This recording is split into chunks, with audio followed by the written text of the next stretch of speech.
কয়দিন আর দুনিয়াতে বাঁচবা?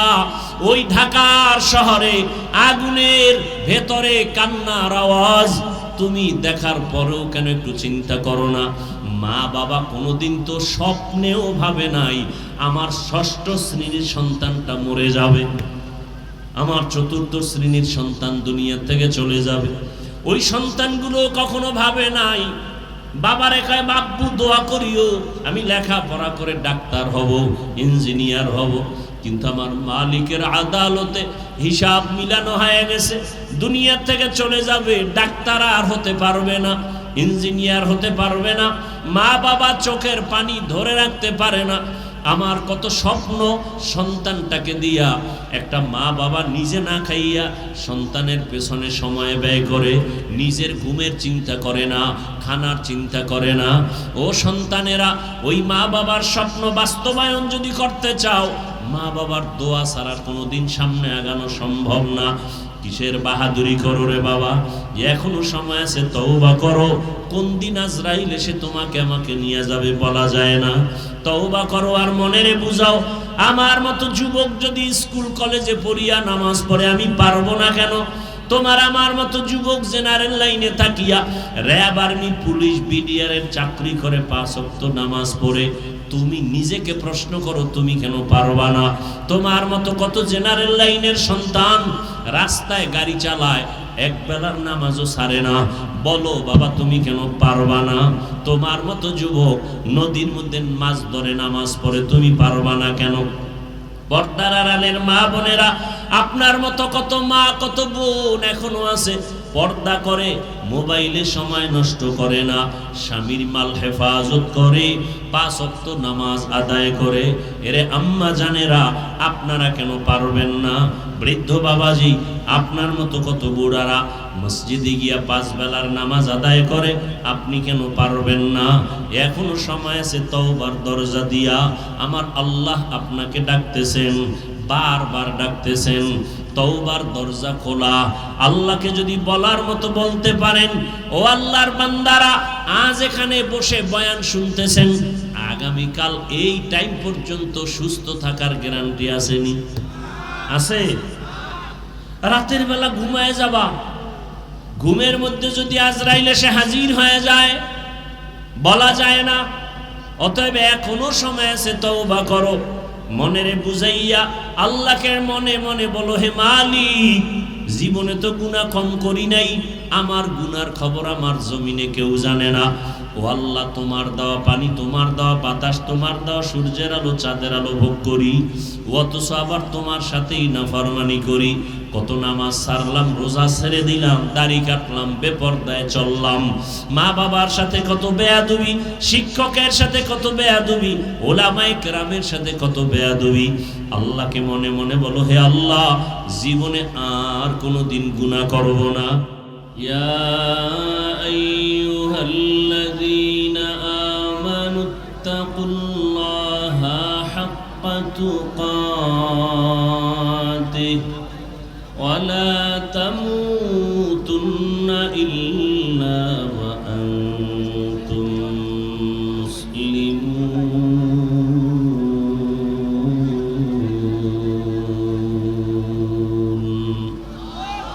وقال رسول الله صلى الله عليه وآله وسلم ألا كلكم راع وكلكم مسؤول عن رعيته صدق الله مولانا العظيم وصدق رسوله النبي الأمي الكريم ونحن على ذلك من الشاهدين والشاكرين والذاكرين والحمد لله رب العالمين. سبحانك لا علم لنا إلا ما علمتنا إنك أنت العليم الحكيم. رب اشرح لي صدري ويسر لي أمري واحلل عقدة من لساني يفقه قولي.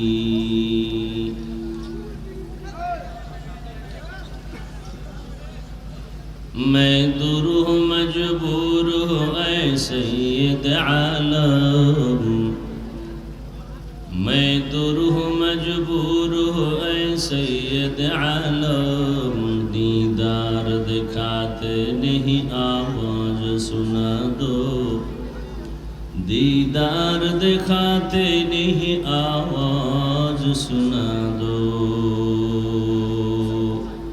मैं सूरत यूसुफ को नहीं चाहने वाला, मैं सूरत यूसुफ को नहीं चाहने वाला, मैं कैस के मानंद नहीं आशिक लैला, मैं कैस के मानंद नहीं आशिक लैला, मैं आशिक मौला हूँ मेरा इश्क दवाना, मैं आशिक मौला हूँ मेरा इश्क दवाना। ये जुमला जहाँ जिसकी तजल्ली से उजाला, ये जुमला जहाँ जिसकी तजल्ली से उजाला।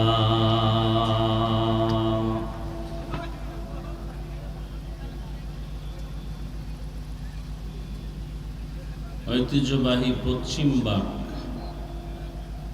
সরকারি মাঠ,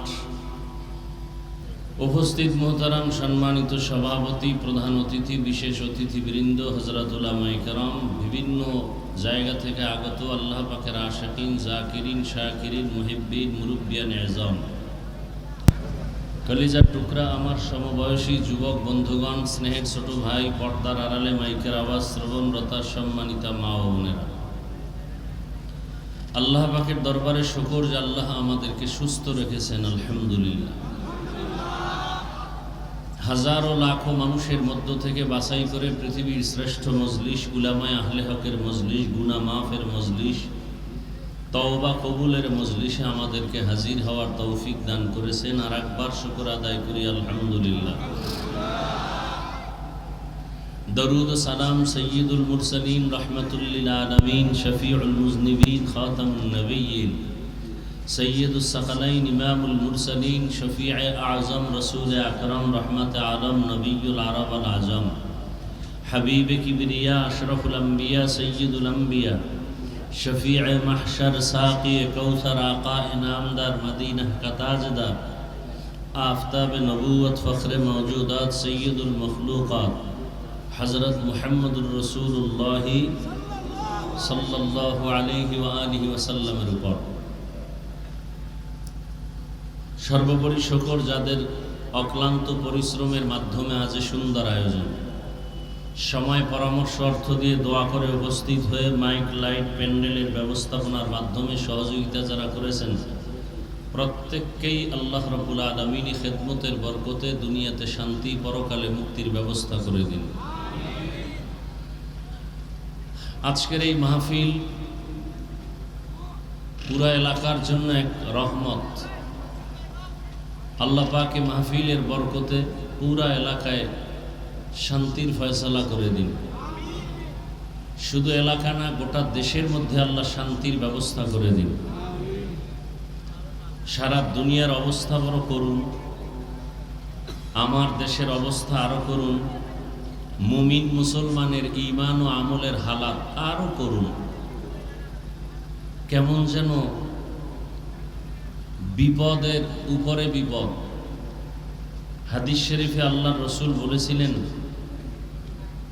আমরা যে আমল করি তসবিহ টেনে, তসবিহ যদি ছিঁড়ে যায় তাহলে তসবির এই গোটা একটার পরে একটা যেমন পড়ে, কিয়ামতের আগে মানুষের গুনাহের কারণে মুসিবত এরকম একের পর এক আসতেই থাকবে। আপনারা দেখেছেন গতকাল ঢাকার যে হালাত,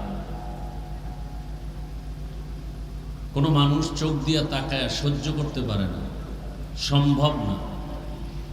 একটা বড় মানুষ বিপদে পড়ে মানুষ ধৈর্য ধারণ করতে পারে, অবুঝ বাচ্চাগুলো যেভাবে আগুনে পুড়ে গেল,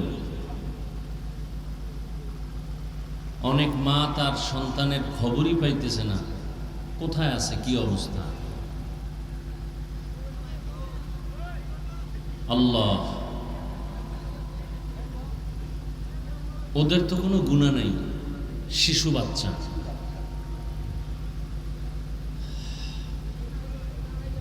সুলাইমান আলাইহিস সালামের নাম আপনারা জানেন, পৃথিবীর শ্রেষ্ঠ একজন রাজনীতিবিদ ব্যক্তি, আল্লাহর মনোনীত একজন পয়গম্বর।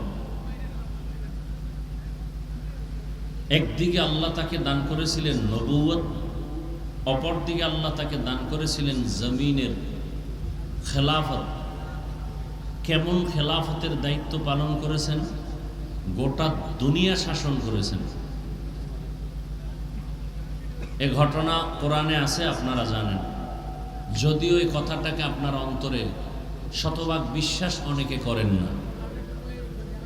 শতভাগ যদি এই কথা মানুষ বিশ্বাস করত, তাহলে কোনোদিন এ কথা বলতো না যে ইসলামে রাজনীতি নেই। বরং পৃথিবীতে শ্রেষ্ঠ রাজনীতি ইসলাম শিখাইছে। পবিত্র রাজনীতি ইসলামের রাজনীতি। ইসলাম ছাড়া সব রাজনীতি নাপাক রাজনীতি। ইসলামের রাজনীতি পবিত্র রাজনীতি, ইসলামের রাজনীতি শান্তির রাজনীতি, ইসলামের রাজনীতি সম্মানের রাজনীতি। এর বাইরে সব চাঁদাবাজি আর ধান্দাবাজি।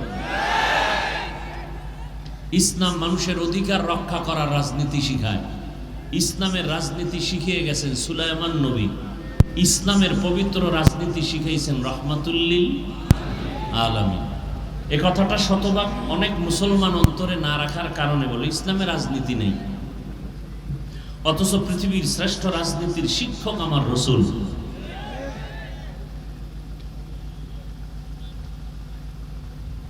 আল্লাহ আমাদের সবাইকে বুঝার তৌফিক দান করেন। তো সুলাইমান নবী সিংহাসনে চলতেছেন। মদিনাতুল মুনাওয়ারা থেকে 9 মাইল উপরে সিংহাসন। হঠাৎ করে সুলাইমান নবী জমিনের এক পিপিলিকার আওয়াজ শুনলেন 9 মাইল উপর থেকে। ঘটনা আপনারা জানেন। সুলাইমান নবী পিপিলিকার আওয়াজ 9 মাইল উপরে কানে শুইনা সিংহাসনকে বললেন, সিংহাসন জমিনে ল্যান্ড করো। জমিনে ল্যান্ড করল। সুলাইমান নবী মুস্কি হাসলেন, পিপিলিকার ঘটনা শুনাইলেন। সিংহাসনের মধ্যে হুদহুদ নামের পাখি, তাকে পানির দায়িত্ব দেওয়া ছিল। ও নাক মাটিতে স্পর্শ করলে বলতে পারতো এখানে পানি আছে। সুলাইমান নবী জিনদেরকে বলতেন পানি উঠাও, অজু করবো, নামাজ পড়ব। মিটিং চলতেছে, হুদহুদ একটু উপরে ঘুরতেছে। নামাজের সময় নামাজ পড়বেন, পানির তালাশের জন্য হুদহুদকে ডাকলেন, দেখে হুদহুদ নাই। এই হুদহুদকে না পেয়ে সুলাইমান নবী যে শব্দটা ব্যবহার করলেন, এই কথাটা এখানে আমি বলবো। সুলাইমান নবী হুদহুদকে না পেয়ে যে শব্দটা উচ্চারণ করলেন, ফাকালা মালিয়া লা আরাল হুদহুদ। সুলাইমান পয়গম্বর বললেন, আমার কি হলো, আমি হুদহুদকে দেখি না কেন? মালিয়া, আমার কি হলো, হুদহুদকে দেখি না কেন? রাজনীতি কাকে বলে শিখায় গেছে ইসলাম। এখন তো রাজনীতি নাই, দুর্নীতি আছে। কিসের রাজনীতি? দুর্নীতি। ওয়াজের স্টেজে রাজনীতি চলবে না, মসজিদে চলবে না, সবাই বলে না। কিন্তু বাংলাদেশে এই ধর্ম নিয়ে রাজনীতি বেশি করে কারা? চান্দাবাজার, ধান্দাবাজেরা।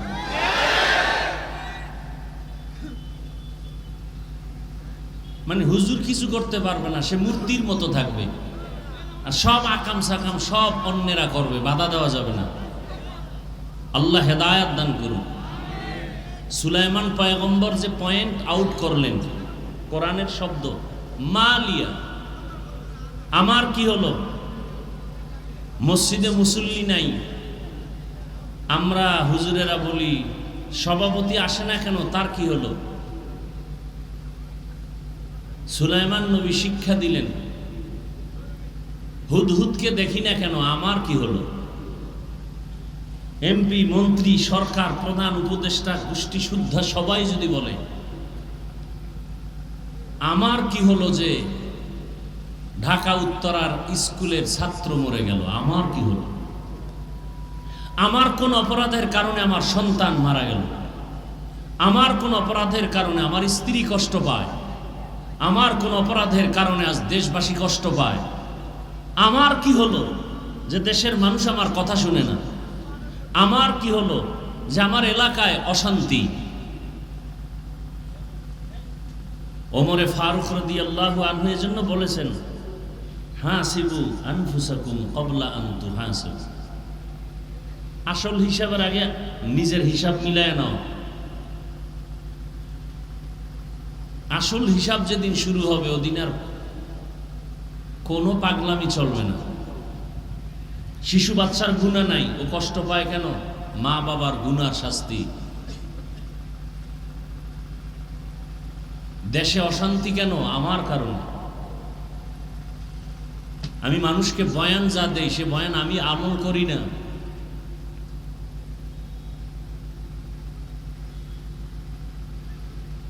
আল্লাহ সবাইকে হেদায়াতের দৌলত দান করেন।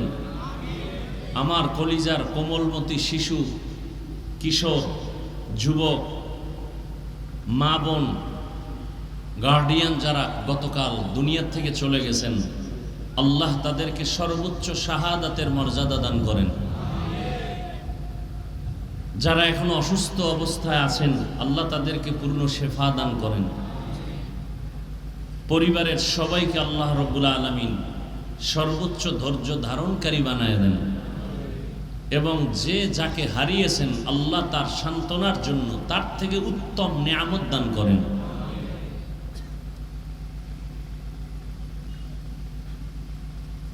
আল্লাহ মুসিবত থেকে দেশ এবং জাতিকে হেফাজত করেন। আগুনের গজব, আগুনের গজব।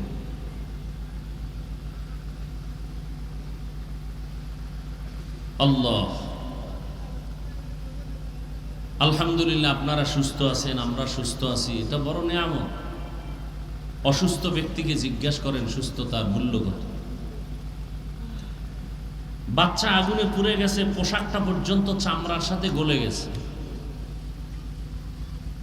দৌড়াচ্ছে পোশাক নিয়ে বাচ্চা নিজে, একটা গাড়ি খুঁজতেছে, গাড়িওয়ালারা নিতেছে না।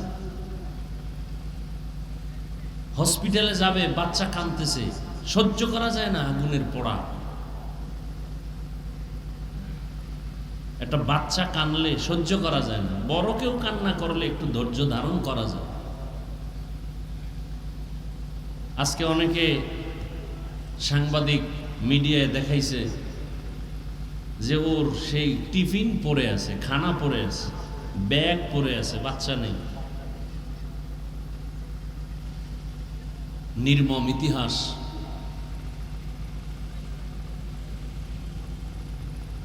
ঘরে ঘরে ঘরে ঘরে অপরাধ চলতেছে। মা অপরাধ করে, বাবা অপরাধ করে, ছেলে মেয়ে অপরাধ, ঘরের মধ্যে সারা রাত মোবাইলে জেনা করে, জেনা, চোখের জেনা, কানের জেনা, জবানের জেনা, অন্তরের জেনা, সারাটা রাত ঘরে ঘরে চলতেছে।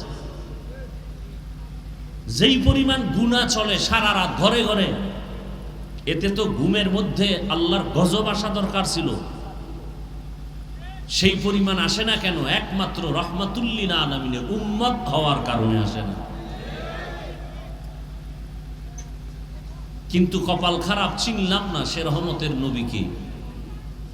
যদি চিনতাম তাহলে এখানে তো সব রসুলের আশেক, সবাই আল্লাহ মানে, নবী মানে, কোরআন মানেন, হাদিস মানেন। আপনাকে আমার দাড়ির জন্য বয়ান করতে হবে কেন? টুপি মাথায় দেওয়ার জন্য আপনাকে নতুন করে বয়ান দিতে হবে কেন? আমিও যে আল্লাহর গোলাম, আপনিও সে আল্লাহর গোলাম। আমি যে কোরআন মানি, আপনিও সে কোরআন মানেন। আপনাকে দাড়ির জন্য বয়ান দিতে হবে কেন? বরং আপনি দাড়ির জন্য বয়ান দেওয়ার পরে আপনি মানেন না, বলেন না রাখলে অসুবিধা কি? আপনার ঈমান এত দুর্বল হয়ে গেল?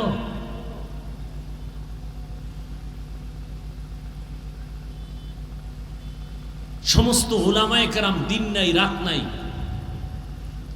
24টা ঘন্টার প্রতিটি মুহূর্ত উম্মতের পিছনে দৌড়ায়, নিজের ছেলে মেয়ে পরিবার বাড়ি ঘরের কোনো চিন্তা নাই, ইমামতি থাকবে না থাকবে না টেনশন নাই, উম্মত নিয়ে পাগল।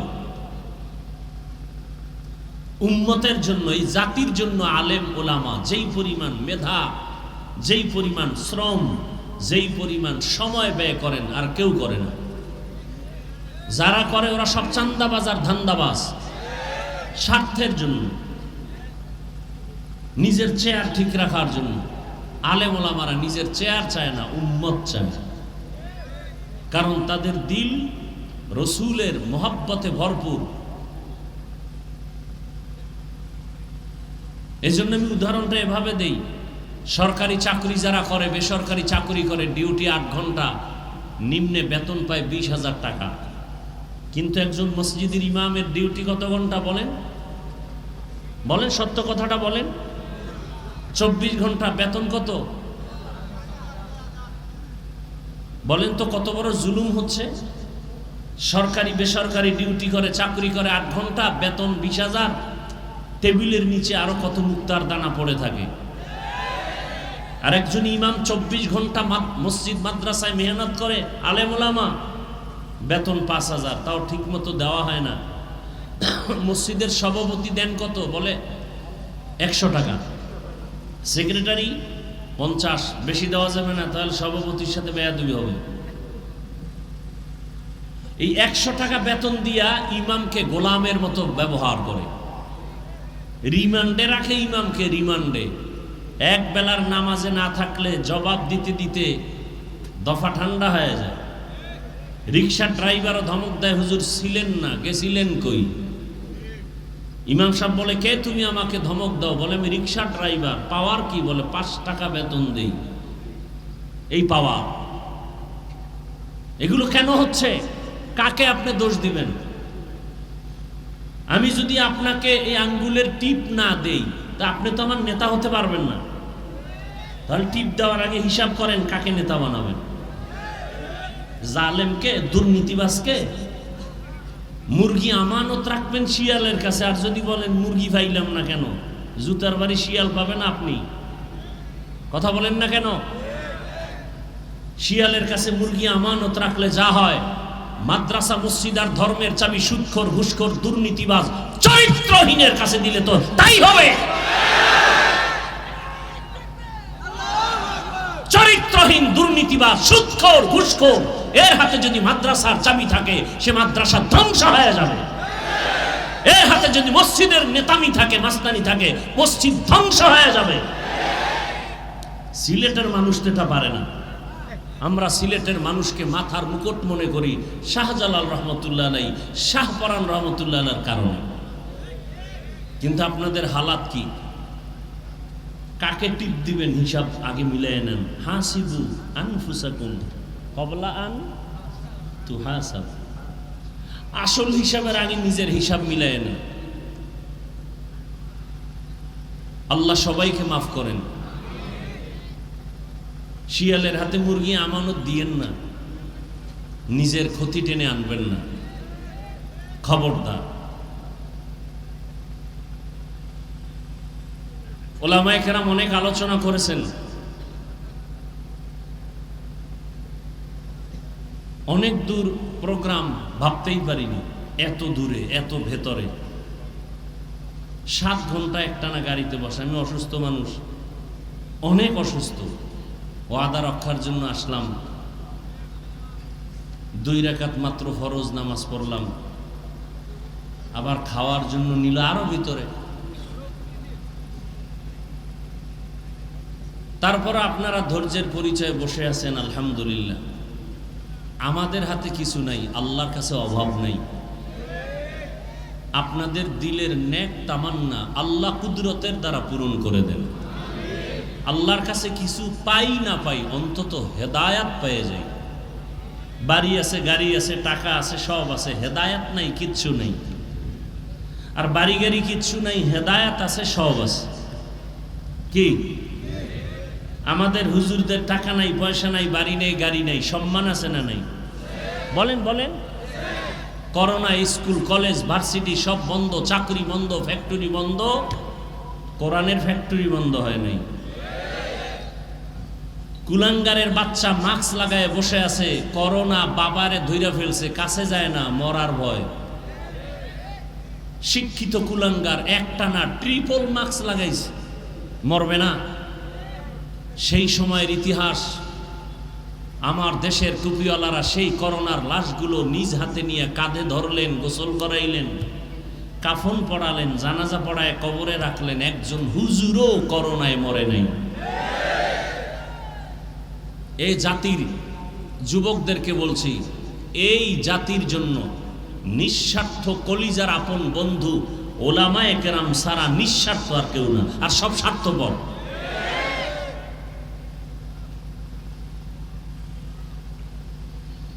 আল্লাহ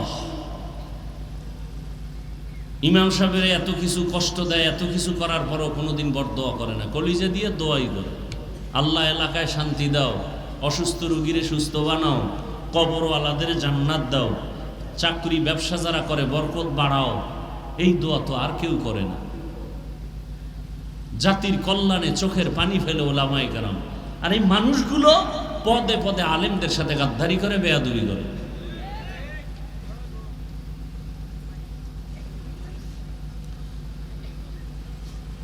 আমি আপনাদের দোয়া নেওয়ার পাশাপাশি আপনাদের ধৈর্যের উপরে আমি কিছু আলোচনা করব। সেই নিয়তে সূরা আলে ইমরানের এক আয়াত, রসুলের একটি হাদিসের অংশ পড়েছে, তরজমাটা বলে নেই, এরপরে কিছু ব্যাখ্যা। আপনাদের ধৈর্যের উপরে তৌফিক দিবেন কে? আল্লাহ। ঢাকাতে বৃষ্টি, এজন্য আল্লাহ চাইলে সব হয়, বান্দা চাইলে কিছুই হয় না। আল্লাহ বলেন, ইয়া আইয়ুহাল্লাযীনা আমানুত্তাকুল্লাহা হাক্কা তুকাতিহ, ও মুমিন তোমরা আল্লাহকে ভয় করো, ভয় করার মতো হক আদায় করে। ওয়ালা তামুতুন্না ইল্লা ওয়া আনতুম মুসলিমুন, মরণ লাগবে নি কেন? আল্লাহ সতর্কবাণী করে দিলেন, এই মুমিন, মুসলমান না হওয়া পর্যন্ত মরণের বিছানায় যাইও না, মৃত্যুবরণ করিও না। রহমতের নবী বলেন, আলা সাবধান হে উম্মত, কুল্লুকুম রাঈন, তোমরা প্রত্যেকেই দায়িত্বশীল, অকুল্লুকুম মাসউলুন আন রাইয়াতিহি, আল্লাহর কাছে দায়িত্বের কারণে জবাবদিহিতার কাঠগড়ায় দাঁড়াতে হবে, রেডি থাকো। নবীজি হাদিসটা শুনাইলেন, সাহাবায়ে কেরাম প্রশ্ন করলেন, ইয়া রাসূলুল্লাহ, দায়িত্বশীল কে কার উপর? নবীজি বিস্তারিত বলতে থাকলেন, দায়িত্বশীল কে? বলে অধীনস্থদের যিনি গার্ডিয়ান, তিনি অধীনস্থদের জন্য দায়িত্বশীল। প্রত্যেকটা সন্তান মা বাবার অধীন, প্রত্যেক মা বাবা সন্তানের উপরে দায়িত্বশীল, প্রত্যেক স্ত্রী স্বামীর অধীন, প্রত্যেক স্বামী স্ত্রীর জন্য দায়িত্বশীল, প্রত্যেক শিক্ষক ছাত্র ছাত্রীদের জন্য দায়িত্বশীল, মসজিদের মুসল্লিদের জন্য ইমাম খতিব দায়িত্বশীল। কমিটি না, এই মসজিদের মুসল্লিদের দায়িত্বশীল ইমাম এবং খতিব। তা কমিটি কেন? কমিটি দায়িত্বশীল বিল্ডিং এর। কিসের? বিল্ডিং সুন্দর করবে, ফ্যান লাগবে, এসি লাগবে, ইমামের বেতন বাড়ান লাগবে, এই কাম কমিটির। মুসল্লিদের দায়িত্ব উম্মতের উপর, মুসল্লিদের দায়িত্ব আলেম ইমাম খতিবের উপরে। কিন্তু ওই যে একটু আগে বললাম, ইমাম খতিব কি দায়িত্ব পালন করবে? কমিটি পুরাটা দায়িত্ব নিয়ে বসে আছে, ইমামকে জিম্মি করে রাখছে, আর ইমাম সাহেব দুর্বল অবস্থায় বসে আছে। কেন? যে শিয়ালের হাতে মুরগি, আমানত, সমস্যা, কিছু বলা যাবে না, বললেই বিপদ। আল্লাহ আমাদের সবাইকে সহি বুঝ দান করেন। আর একজন সাহাবী জিজ্ঞাসা করলেন, ইয়া রাসূলুল্লাহ, অধীনস্থ যারা তাদের দায়িত্বশীল গার্ডিয়ান, আমার অধীনেও কেউ নাই, আমিও কারো অধীনে নেই, আমি একা, মা নাই, বাবা নাই, ছেলে মেয়ে স্ত্রী কিচ্ছু না, আমি একা, আমার কোনো দায়িত্ব আসেনি। রহমতের নবী বললেন, আপনি আপনার অঙ্গ প্রত্যঙ্গের দায়িত্বশীল। আল্লাহ দুটো হাত দিয়েছেন, এরও একটা ডিউটি আছে আলাদা। দুটো চক্ষু দান করেছেন, চোখ দুটো আল্লাহ এমনি দেন নাই, ডিউটি আছে আলাদা। দুটো কান দান করেছেন, এগুলোরও ডিউটি আছে আলাদা। দুটো পা দান করেছেন, এগুলোর ডিউটি আছে আলাদা। কিয়ামতের ময়দানে আল্লাহর আদালতে এগুলোর জিজ্ঞাসাবাদ করা হবে। আল্লাহ জিজ্ঞাসা করবেন, বান্দা যেই দায়িত্ব দিয়া চক্ষু দিলাম পালন হইল কিনা? অনেক গুনাহগারেরা আযাবের ভয়ে মিথ্যার আশ্রয় নিবে। হ্যাঁ করেছি, দায়িত্ব পালন করেছি, আল্লাহ তো ভালো জানেন দায়িত্ব পালন হয় নাই। তখন আমার আল্লাহ বান্দার জবানটাকে বন্ধ করিয়া হাতকে বলবেন কথা বলো। নবীজি বলেন সব থেকে ভালো মানুষকে, খায়রুন নাস মান ইয়ানফাউন নাস, সব থেকে ভালো মানুষ তো ওই ব্যক্তি যার দ্বারা অন্যের উপকার হয়। আপনার এমন কপাল কেন যে নিজের কপালটাও পুরেন অন্যেরটাও পুরেন? কিয়ামতের ময়দানে আল্লাহ হাতকে বলবেন কথা বলো। আল ইয়াউমা নাখতিমু আলা আফওয়াহিহিম ওয়া তুকাল্লিমুনা আইদিহিম ওয়া তাশহাদু আরজুলুহুম বিমা কানু ইয়াকসিবুন।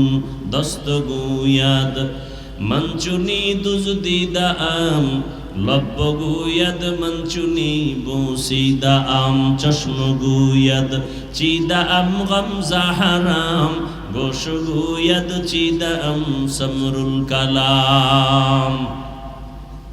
আল্লাহ যখন হাতকে বলবে কথা বলো, আপনাদের ধারণা কি হাত কথা বলতে পারবে? বলেন বলেন, বাস্তবে কি হাত আমাদের কথা বলে? বলে না। এখান থেকে একটা পয়েন্ট আজীবন মনে রাখলে আর কোনোদিন অলিয়া উলিয়ার বিরোধিতা করবেন না। আমি তো সারা বাংলাদেশে আমার মতো কঠোর ভাষায় কেউ বলে না। আমি বলি আল্লাহর জাতের কসম, যারা বলে আমরা পীর আউলিয়া মানি না, ওরা কোরআনও মানে না, বুখারী শরীফও মানে না, ওরা ভণ্ড, ওরা বাতেল। ওদেরকে যারা ভণ্ড বলে না তারাও ভণ্ড।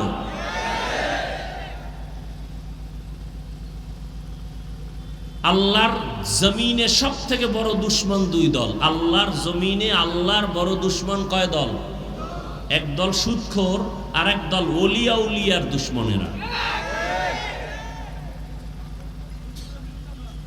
সুদখোরের বিষয় বয়ান আছে কোরআনে, ওলিয়া উলিয়ার বিষয় বয়ান আছে বুখারী শরীফে।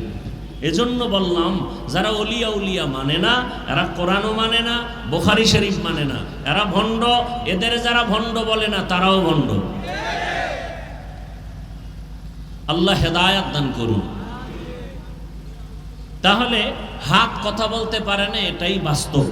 আল্লাহ যদি হুকুম করেন, কুদরতি ক্ষমতা দেন, পারবে না পারবে না? তাহলে এখান থেকে কি পয়েন্ট নিলাম? দুনিয়ার বিবেক যেটাকে বলে হবে না, আল্লাহর কুদরত বলে সেটা হবে। অসম্ভবকে সম্ভব করার ক্ষমতা কার? মরা গাছ কথা বলতে পারে না, কিন্তু আল্লাহর কুদরতে পারেনি? পারে। এই বিশ্বাস মুমিনের অন্তরে থাকতে হবে। যদি থাকে তাহলে আউলিয়া কেরামের কারামতকে কেউ অস্বীকার করবে না। এখন তো আলেম ওলামা পীর আউলিয়ার বিরোধিতা খুব বেশি চলে। কেন? এটা একটা আন্তর্জাতিক চক্রান্ত। কারণ এই জাতি কোনোদিন আর রসুল পাবে না, আবু বকরকে পাবেন না, ওসমানকে পাবেন না, ওমরকে পাবেন না, ইমাম বুখারীকে পাবেন না, ইমাম আবু হানিফাকে পাবেন না। এই জাতি জান্নাতের একমাত্র পথ পাবে না আলেমদের দ্বারা। সে আলেমের প্রতি যদি ঘৃণা জমায়া দেওয়া যায় তাহলে ইসলামের বাতি দুর্বল হবে। এটা আন্তর্জাতিক এক ষড়যন্ত্র। এই জন্য আলেম ওলামার বিরোধিতা করাটা বড় একটা ষড়যন্ত্র, উম্মতকে দূরে সরাবার জন্য।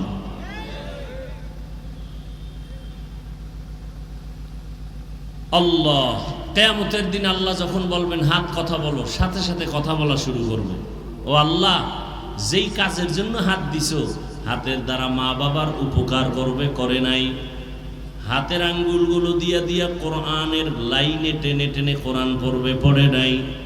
চোখ বলবে হে আল্লাহ, দুটো চক্ষু তুমি দান করেছো, মা বাবার চেহারা দেখবে সওয়াব, আলেমদের চেহারা দেখবে সওয়াব, বাইতুল্লাহ দেখবে সওয়াব, আল্লাহর কোরআন দেখে দেখে তেলাওয়াত করবে সওয়াব।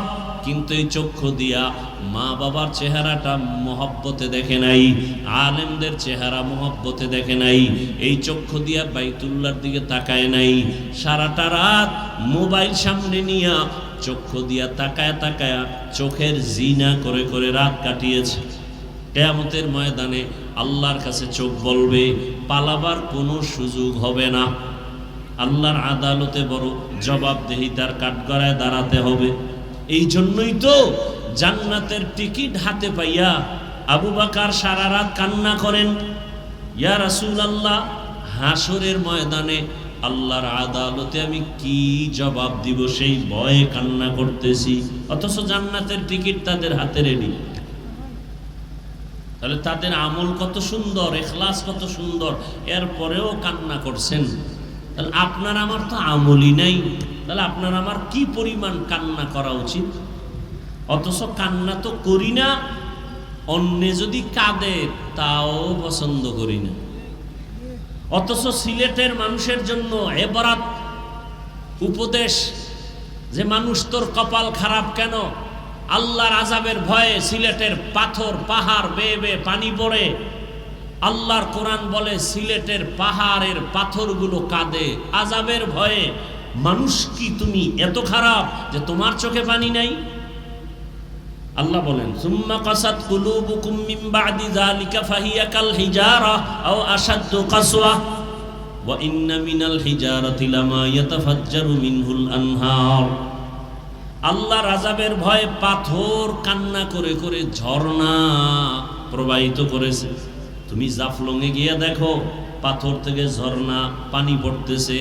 আল্লাহ কয় না, পাথর জাহান্নামের আযাবের ভয়ে কাঁদে। কারণ আল্লাহ তো ঘোষণা দিয়েছেন কিয়ামতের ময়দানে জাহান্নামের আগুনকে জ্বালাবেন পাথর দ্বারা। ওয়াকুদুহান নাসু ওয়াল হিজারা আলাইহা মালাইকাতুন গিলাযুন শিদাদুন লা ইয়াসুনাল্লাহা মা আমারাহুম ওয়া ইয়াফআলুনা মা ইউমারুন। জাহান্নামের আগুনের ভয়ে পাথর যদি কান্না করতে পারে, মানুষ তোমার দিলটা পাথর থেকেও কি বড় খারাপ হয়ে গেল যে জাহান্নামের আযাবের ভয়ে তোমার চোখে কেন পানি আসে না? যাদের চোখে কান্না নাই তাদের কলবটা গুনার কারণে শক্ত হয়ে গেছে। শক্ত কলব নরম করার একমাত্র মেডিসিন গভীর রাতে আল্লাহর কাছে হাজিরা দেওয়া, তাহাজ্জুদের নামাজ। যে ফরজ নামাজই পড়ে না, এর তাহাজ্জুদ আবার কিসের? অথচ আল্লাহ তাআলা বলেন, বান্দা তুমি 5 বার আমাকে তালাশ করো, ফজর, যোহর, আসর, মাগরিব, এশা। কিন্তু আমি আল্লাহ মোহাব্বত করে বান্দা তোমাকে তালাশ করি যখন আসমান নীরব, জমিন নীরব। আমি আল্লাহ আমার বান্দাকে তালাশ করার জন্য, ডাকার জন্য প্রথম আসমানে আসি। অতিও গভীর হয় রজনী যখন, নীরবে প্রভুর নাম জপিও তখন। প্রভুর করুণা যদি পাইবারে চাও, গভীর রাতে উঠে প্রভুর গুণগান গাও। ফজর, যোহর, আসর, মাগরিব, এশা আমরা আল্লাহকে ডাকি, আর গভীর রাতে আল্লাহ বান্দাকে ডাকেন। আলা মিন মুস্তাগফিরিন ফাগফির আলা। ও গুনাহগারেরা, তোমার গুনার খবর কেউ জানে না, আমি আল্লাহ জানি। বান্দা, তওবার দরজা খুলে দিলাম, ডাকতেছি আসো। 50 বছর লাগায় জীবনে গুনাহ করে পাহাড় তৈরি করেছো। আমার কাছে যদি বান্দা অবনত চিত্তে ক্ষমা চাও, আমি আল্লাহ তোমার জীবনের সব গুনাহ এক মুহূর্তে ক্ষমা করে দিব। ও বান্দা, আমি আল্লাহ তোমাকে এটা বলি নাই যে তুমি ব্যবসা বাণিজ্য, লেখাপড়া, সংসার বাদ দিয়ে শুধু আল্লাহকে ডাকো। বরং আল্লাহ তাআলা এতটা দয়া করেছেন, 24টা ঘন্টার পর্দা দিয়া দুনিয়াটাকে আটকায় দিলেন। রাত আর দিন মিলায় 24 ঘন্টা আল্লাহ তাআলা এমন ভাবে বান্দাকে দয়ার নজর দিয়া দিলেন। বান্দা তুমি ব্যবসা করো, চাকরি করো, লেখাপড়া করো, বিয়ে শাদী করো, বাধা নাই। স্কুলে পড়ো, কলেজে পড়ো, বাধা নাই। বান্দা এই 24টা ঘন্টার ভিতরে 22 ঘন্টা সময় তুমি নিজের কাজে ব্যয় করো, 2 ঘন্টা সময় তুমি তোমার কল্যাণে আমার কাছে ব্যয় করো। 22 ঘন্টা তুমি তোমার কাজে ব্যয় করো, ব্যবসা করো, চাকরি করো, লেখাপড়া করো, সংসার চালাও। মাত্র 2টা ঘন্টা সময় তোমার কল্যাণে আমি আল্লাহর কাছে ব্যয় করো। আমি আল্লাহ তোমাকে বলি নাই দুনিয়াদারি সব বাদ দিয়ে আমার জিকির করো, তেলাওয়াত করো, আমি আল্লাহ এটা বলি নাই। এরে আল্লাহর গোলাম, 2টা ঘন্টা সময় তুমি আখিরাতের লাইনে ব্যয় করো তোমার কল্যাণে, তাও একসাথে না। যদি বলতাম তুমি একটানা 2 ঘন্টা তেলাওয়াত করো, তোমার কষ্ট হবে। আমি আল্লাহ একসাথে বলি নাই 2 ঘন্টা তুমি নামাজে সময় কাটাও, আমি আল্লাহ ভাগ করে দিলাম।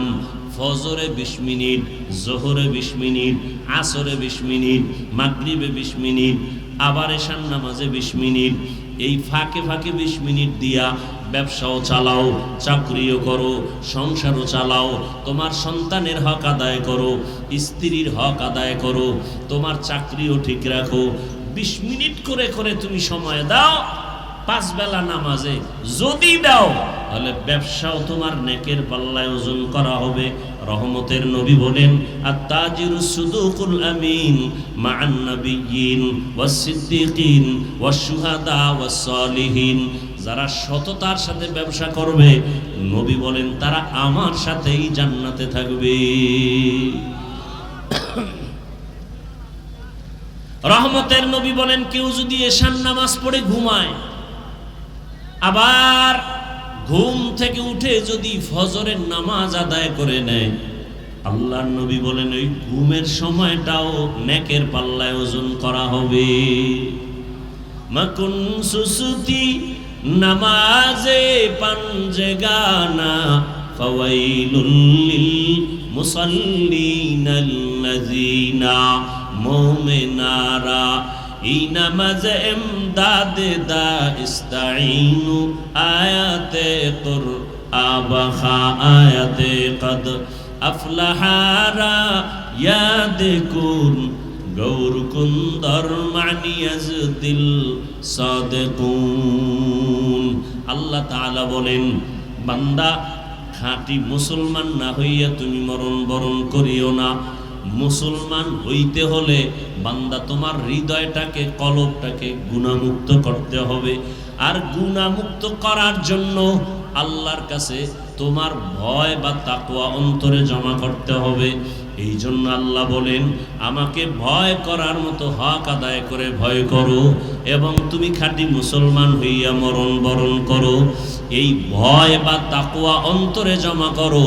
আর এই ভয় বা তাকওয়া অন্তরে জমা করার জন্য একমাত্র ঠিকানা কুনু মা'আস সাদিকিন।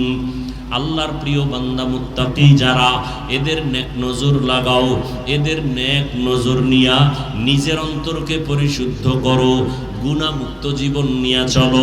এরে আমার পর্দার আড়ালের মা বোনেরা, ও আমার কলিজার যুবক বাবারা, ও বৃদ্ধ বাবাজি, এতক্ষণ যে আমি বয়ান শুনাইতেছি, একবারও কিন্তু আমি আপনাদের বলি নাই আমার মতো পাঁচকল্লি লাগাও, না হয় জাহান্নামে যেতে হবে।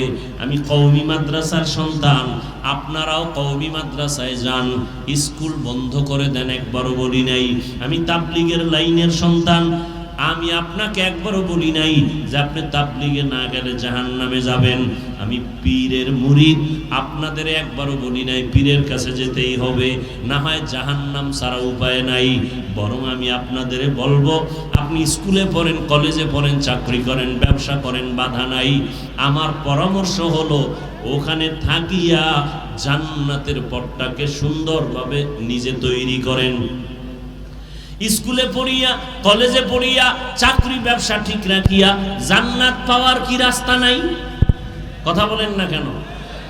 এরে আমার কলিজার যুবক বাবারা, একটু নজর করিয়া দেখো, তোমার মতো কত যুবক স্কুল কলেজে পড়িয়াও 5 বেলার নামাজ পড়ে আছে না নাই? বাস আর কোনো নতুন ওয়াজের দরকার নাই। এতটুকু ওয়াজ তোমার অন্তরে ঢুকাও যে তোমার মতো যুবক জেনারেল লাইনে থাকিয়া স্কুল কলেজে পড়িয়া যদি 5 বেলার নামাজ পড়তে পারে, তুমি তোমার বিবেককে প্রশ্ন করো, তুমি পারো না? অবশ্যই তোমার উপরে আল্লাহ বেজার। এখন কি করার? একটাই পথ, আল্লাহ তওবার দিকে ডাকতেছেন, তুমি তওবা করো, জীবনের সব গুনাহ মাফ। মনটাকে বুঝাইয়া দাও, সারা রাত বয়ান শুনে কি লাভ হবে? মাঠ ভর্তি মুসলমানের অভাব নাই, কিন্তু অবস্থা যদি এমন হয় ফজরের নামাজেও নাই, জোহরেও নাই, আসরেও নাই, মাগরিবেও নাই, এশায়ও নাই, এই বয়ান শুনে কি লাভ হবে? মনটাকে বুঝাও রে বাবা, কয়দিন আর দুনিয়াতে বাঁচবা? ওই ঢাকার শহরে আগুনের ভেতরে কান্নার আওয়াজ তুমি দেখার পরেও কেন একটু চিন্তা করো না? মা বাবা কোনোদিন তো স্বপ্নেও ভাবে নাই আমার ষষ্ঠ শ্রেণীর সন্তানটা মরে যাবে, আমার চতুর্থ শ্রেণীর সন্তান দুনিয়া থেকে চলে যাবে। ওই সন্তানগুলো কখনো ভাবে নাই বাবার একাই বাব্বু দোয়া করিও আমি লেখাপড়া করে ডাক্তার হব, ইঞ্জিনিয়ার হব। কিন্তু আমার মালিকের আদালতে হিসাব মিলানো হয়ে গেছে, দুনিয়া থেকে চলে যাবে, ডাক্তার আর হতে পারবে না, ইঞ্জিনিয়ার হতে পারবে না, মা বাবা চোখের পানি ধরে রাখতে পারে না। আমার কত স্বপ্ন সন্তানটাকে দিয়া, একটা মা বাবা নিজে না খাইয়া সন্তানের পেছনে সময় ব্যয় করে, নিজের ঘুমের চিন্তা করে না, খানার চিন্তা করে না। ও সন্তানেরা, ওই মা বাবার স্বপ্ন বাস্তবায়ন যদি করতে চাও, মা বাবার দোয়া ছাড়া কোনোদিন সামনে আগানো সম্ভব না। কিসের বাহাদুরি করো রে বাবা? এখনো সময় আছে, তওবা করো। কোন দিন আজরাইল এসে তোমাকে আমাকে নিয়ে যাবে বলা যায় না। তওবা করো আর মনেরে বুঝাও, আমার মতো যুবক যদি স্কুল কলেজে পড়িয়া নামাজ পড়ে আমি পারবো না কেন? তোমার আমার মতো যুবক জেনারেল লাইনে থাকিয়া র্যাব, আর্মি, পুলিশ, বিডিআরের চাকরি করে 5 ওয়াক্ত নামাজ পড়ে তুমি নিজেকে প্রশ্ন করো, তুমি কেন পারবা না? তোমার মতো কত জেনারেল লাইনের সন্তান রাস্তায় গাড়ি চালায়, এক বেলার নামাজও ছাড়ে না, বলো বাবা তুমি কেন পারবা না? তোমার মতো যুবক নদীর মধ্যে মাছ ধরে নামাজ পড়ে, তুমি পারবা না কেন? পর্দার আড়ালের মা বোনেরা, আপনার মতো কত মা কত বোন এখনো আছে পর্দা করে, মোবাইলে সময় নষ্ট করে না, স্বামীর মাল হেফাজত করে, 5 ওয়াক্ত নামাজ আদায় করে। এরে আম্মা জানেরা, আপনারা কেন পারবেন না? বৃদ্ধ বাবাজি, আপনার মতো কত বুড়ারা মসজিদে গিয়া 5 বেলার নামাজ আদায় করে, আপনি কেন পারবেন না? এখনো সময় আছে, তওবার দরজা দিয়া আমার আল্লাহ আপনাকে ডাকতেছেন, বারবার ডাকতেছেন। তওবার দরজা খোলা। আল্লাহকে যদি বলার মতো বলতে পারেন, ও আল্লাহর বান্দারা, আজ এখানে বসে বয়ান শুনতেছেন, আগামীকাল এই টাইম পর্যন্ত সুস্থ থাকার গ্যারান্টি আসেনি? আছে? রাতের বেলা ঘুমায় যাবা, ঘুমের মধ্যে যদি আজরাইল এসে হাজির হয়ে যায় বলা যায় না। অতএব এখনো সময় আছে, তওবা করো। মনেরে বুঝাইয়া আল্লাহকে মনে মনে বলো, হে মালিক, জীবনে তো গুনাহ কম করি নাই, আমার গুনার খবর আমার জমিনে কেউ জানে না। ও আল্লাহ, তোমার দেওয়া পানি, তোমার দেওয়া বাতাস, তোমার দেওয়া সূর্যের আলো, চাঁদের আলো ভোগ করি, অথচ আবার তোমার সাথেই নাফরমানি করি। কত নামাজ ছাড়লাম, রোজা ছেড়ে দিলাম, দাড়ি কাটলাম, বেপরদায় চললাম, মা বাবার সাথে কত বেয়াদবি, শিক্ষকের সাথে কত বেয়াদবি, ওলামায়ে কেরামের সাথে কত বেয়াদবি। আল্লাহকে মনে মনে বলো, হে আল্লাহ, জীবনে আর কোনোদিন গুনাহ করব না, নামাজ ছাড়বো না, বেপরদায় চলবো না, মা বাবার সাথে বেয়াদবি করব না, শিক্ষকের দোয়া নিয়া, ওলামায়ে কেরামের পরামর্শ নিয়া, নবীজির আদর্শ মেনে জীবন চালাবো। স্কুলে পড়িয়াও নামাজ ছাড়ব না, ডাক্তার হলেও নামাজ ছাড়ব না, ইঞ্জিনিয়ার হইয়াও নামাজ ছাড়ব না, মা বাবার সাথে বেয়াদবি করে বরদোয়া নিবা না। আল্লাহর কাছে যদি মন খুলে বলতে পারো, আল্লাহ তওবার দরজা দিয়া তোমাকে মাফ করে দিবেন। মনেরে বুঝাইয়া তওবা করো, আল্লাহর কাছে এখনো তওবার দরজা খোলা। 2 ফোঁটা চোখের পানি ছেড়ে দিয়ে আল্লাহর কাছে কান্না করিও আর আল্লাহর কাছে ক্ষমা চাইও। আল্লাহ তাআলা বলেন, ও বান্দা, তুমি যখন চোখের পানি ছেড়ে আমি আল্লাহকে আল্লাহ বলে ডাক দিবা, আমি আল্লাহ তোমার চোখের পানির কারণে জাহান্নামের আগুনকে হারাম করে দিব। জানি না কার কপাল খারাপ আর কার ভালো। নবীজির সামনে এত বয়ান শুনিয়া আবু জাহাল কালেমা পড়ে নাই, আর ওমরের মতো বান্দা নবীকে জবাই করতে গিয়া কালেমাওয়ালা হয়ে গেছে। এর নাম হলো হেদায়াত। আবু জাহাল নবীকে দেখলো, বয়ান শুনলো, কালেমাওয়ালা হলো না। আর 27 বছর বয়সে ওমর রসুলকে জবাই করতে গিয়া কালেমাওয়ালা হয়ে গেল। যেই ওমরের নাম আজও শুনলে মানুষ ভয় পায়। কেউ যদি ঘুমের সময় ডান হাতের এই শাহাদাত আঙ্গুল দিয়া নিজের বুকের উপরে ইশারায় লেখে ওমর, আইন মিম রা ওমর, এটা যদি লেখা কেউ ঘুমায়, ঘুমের মধ্যে খারাপ স্বপ্ন আর জীবনে দেখবে না। এবার বুঝো ওমর নামটার অ্যাকশন কত। 27 বছরের যুবক তরবারি নিয়ে দৌড়ায়, রসুলকে হত্যা করবে।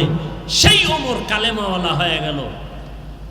শয়তান ওমরকে ভয় পায়, এর নাম কফাল। আর আবু জাহাল 13 বছর রসুলকে দেখলো, বয়ান শুনলো, কালেমা তো পড়লই না, বরং বিরোধিতাই করে গেল। হেদায়াত বড় কঠিন। তোমার মতো যুবক স্কুলে পড়ে, নামাজ পড়ে, অথচ তুমি বয়ান শুনিয়াও পড়ো না, বরং তুমি বিরোধিতা করো। বলো নামাজ না পড়লে কি হবে, দিল পরিষ্কার, নামাজ পড়ে লাভ কি?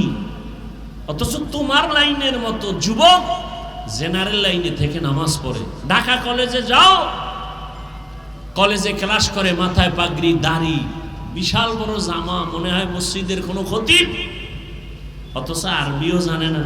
হেদায়াত এখনো সময় আছে, তওবা করো। কয়দিন আর বাহাদুরি? চোখের সামনে লাশ আর লাশ, পানির মধ্যে লাশ, গাড়ির নিচে লাশ। সিলেট রোডে এমন কোনো দিন পাওয়া কঠিন যে অ্যাক্সিডেন্ট হয় না, মানুষ মরে না। আল্লাহর কাছে তওবা, অন্তর খুলে যে না, মায়ের সাথে বহু বেয়াদবি করেছি, বাবার সাথে করেছি, শিক্ষকের সাথে করেছি, আর করব না। মানুষকে ভালোবাসো, মা বাবাকে সম্মান করো, শিক্ষকের দোয়া নাও, তাহলে কপাল খুলে যাবে। ইঞ্জিনিয়ার হলেও কপাল খুলবে, ডাক্তার হলেও কপাল খুলবে। আর যদি মা বাবার সাথে বেয়াদবি করে, শিক্ষকের সাথে বেয়াদবি করে, আলেমের সাথে বেয়াদবি করে, ও পাগড়ি 22 হাত লাগাইল, ওর কপাল ভরে যাবে। এজন্য আল্লাহ তাআলা তওবার পথে ডাকলেন, ইয়া আইয়ুহাল্লাযীনা আমানুত্তাকুল্লাহা হাক্কা তুকাতিহি ওয়া লা তামুতুন্না ইল্লা ওয়া আনতুম মুসলিমুন। ও হবিগঞ্জের মুসলমান, পর্দার আড়ালের মা বোনেরা, যুবক বাবারা, বৃদ্ধ বাবাজি, আল্লাহর কাছে অন্তর দিয়ে তওবা করেন। আর জীবনে নামাজ ছাড়বেন না, বেপর্দায় চলবেন না। আরে যদি নামাজ না পড়লে আল্লাহ খুশি হয়, একটা দলিল দেখান, আমিও নামাজ ছেড়ে দেই। যদি দাড়ি না রাখলে আল্লাহ খুশি হন, দলিল দেন, আমরাও দাড়ি কেটে ফেলি। শীতের মধ্যে ওযু বানাইয়া নামাজ পড়া কষ্ট, যদি নামাজ না লাগে বলেন, কোরআন থেকে দলিল দেন, আমরা আর নামাজ পড়ব না। সেদিন এক বেয়াদব বলতেছে, নামাজের দলিল তো কোরআনে নাই। মানে এই পরিমাণ কপাল পোড়া ধর্মের লাইনে বাড়তেছে সোনার বাংলায়, যা ভাষা নাই বল। মুসলমান বলে নামাজের দলিল তো কোরআনে নেই। চতুর্মুখী ষড়যন্ত্র চলছে শুধু মুসলমানের ঈমানকে ধ্বংস করার জন্য। অতএব যুবক বাবাদেরকে বলবো, এখনো সময় আছে, তওবা করেন। উলামায়ে কেরামের দোয়া নেন, মা বাবার দোয়া, শিক্ষকের দোয়া নিয়ে সামনে আগান। ডাক্তার হলেও যেন সম্মানের চেয়ার অনেক উপরে যায়। আল্লাহর কাছে তওবা করেন মনে মনে। আরে মানুষের অন্তরে একটা শখ থাকে, পার্কে গেলে কি জানি মজা। যুবককে বলবো, তুমি গেছো না, এবার ফিরো। মনে শখ লাগছে, মোবাইলে আড্ডা দিবা, দিছো না, এবার ফিরো। মনে শখ লাগছে ঘুরবা, কক্সবাজার বিভিন্ন জায়গায়, গেছো না, এবার ফিরো। আর কত বছর গুনাহ করলে শখ মিটে যাবে? আর হায়াতের বাকি কত? এখনো সময় আছে, ফিরে যাও। আল্লাহ তোমাকে অনেক দামি করে দিবেন। তওবা, আল্লাহ বলেন, বান্দা যখন তওবা করে, দুফোঁটা চোখের পানি ছেড়ে দেয়, আমি আল্লাহ তোর জীবনের সব গুনাহ 1 সেকেন্ডে মাফ করে দিই। অতএব এখনো সময় আছে, তওবা করি। আর জীবনে মা বাবার সাথে বেয়াদবি করব না। কি যুবক বাবারা রাজি আছো? আল্লাহকে তওবা করো, আমাকে হাত দেখানোর দরকার নেই। আল্লাহর কাছে মনে মনে তওবা করো, আল্লাহ জীবনে আর মা বাবার বরদোয়া নিব না, জীবনে আর শিক্ষকের সাথে বেয়াদবি করব না, জীবনে আর কোনোদিন উলামায়ে কেরামের সাথে অন্যায় করব না, বরং মা বাবার দোয়া নিয়া, শিক্ষকের দোয়া নিয়া, উলামায়ে কেরামের দোয়া নিয়া ও আল্লাহ নবীজির সুন্নাত অনুযায়ী চলবো, আর নামাজ ছাড়বো না, দাড়ি কাটবো না, বেপরদায় চলবো না। তওবা করার মতো যদি কারো অন্তর তৈরি হয়, মুনাফিকি যদি অন্তরে না থাকে, খাঁটি তওবার নিয়ত যাদের আছে, দুটো হাত আমার আল্লাহকে দেখাইয়া দেই। আয় আল্লাহ আমাদের হাতগুলো কবুল করে নেন, তওবা কবুল করে নেন। আল্লাহ তওবার উপরে মজবুত হইয়া চলার মতো আমাদের তৌফিক দান করেন, আমিন।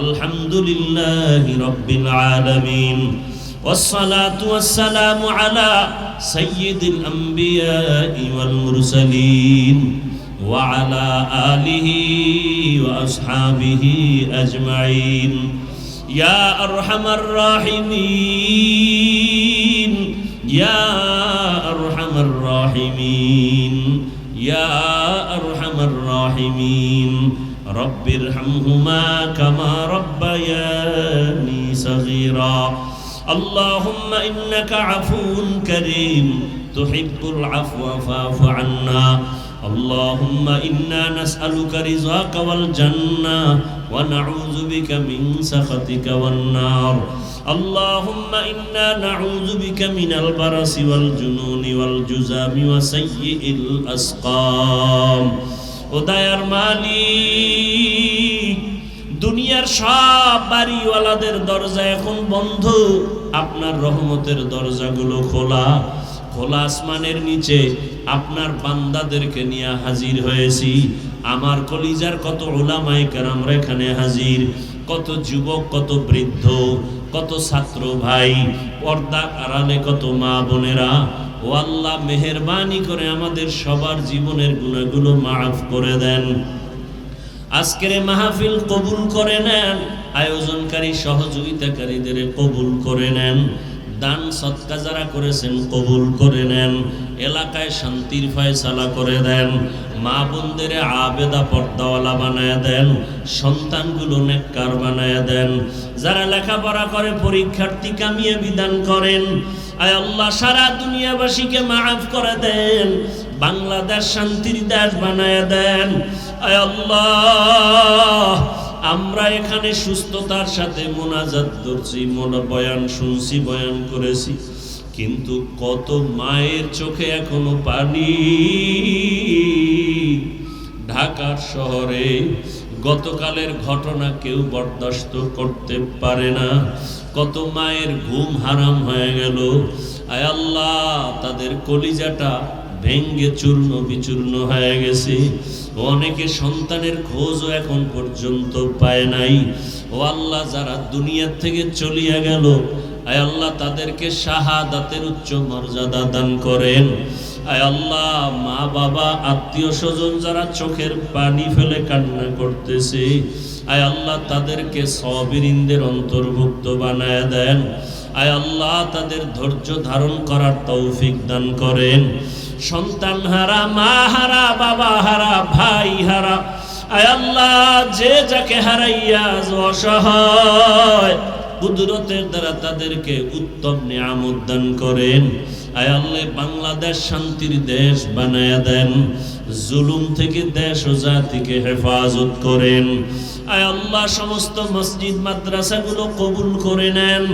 আয় আল্লাহ আমার কলিজার প্রত্যেকটা যুবকের কবুল করে নেন, মোবাইলের গুনাহ থেকে হেফাজত করেন, 5 ওয়াক্ত নামাজি বানায় দেন, কোরআন পড়নেওয়ালা বানায় দেন, পরস্পরে হিংসা দূর করে ইখলাস ও তাকওয়া দান করেন।